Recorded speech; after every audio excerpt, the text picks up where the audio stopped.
You can't plan your life 30 years ahead.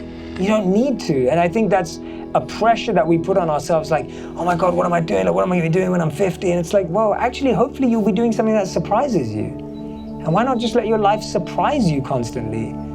Why make it out like life is this like linear, perfect journey where, like, at 30, I'm gonna do this, and at 40, I'm gonna do this, and at 50, and it's like, well, life probably is not gonna go like that. And that picture that you have rolling, because it won't fit in with what you're experiencing, that gap is the pressure that you feel in your life. The reason I'm saying don't put purpose on a pedestal is because then purpose becomes this heavy weight that you're carrying, and you're now like judging yourself that you don't know it.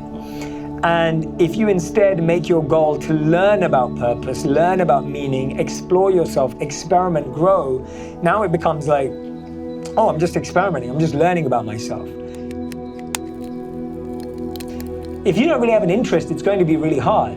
And then when it comes to our soft skills, we go, oh, I'm a good communicator, I'm just gonna stick to that, forget vulnerability. Or I'm a really good talker, forget listening.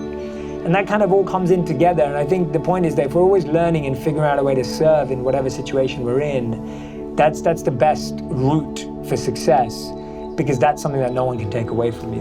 We like stress out about not being motivated. We stress out about not finding purpose, but guess what? Just like you gotta eat and shower, you have to find purpose in every day. I think that we have to get as intimate with our dark side as possible. And I feel like when you don't get that intimacy, you don't really understand it. I look back and I think, why did I do that? And it's just always been my desire to experiment, always been my desire to learn, always been my desire to be curious and find out more about myself. The first is to approach any situation from compassion and empathy. The other thing is to recognize that sometimes when we go through pain, it makes us pay attention. Like when we go through pain, it makes us pay attention. When things are going great, we often get complacent.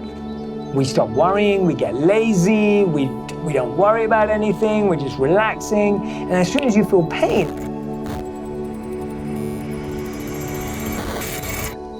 pain is a way of your body, of society, of the economy to force you to pay attention. So if you're being lazy and not eating right, your body reacts badly to tell you to stop doing that.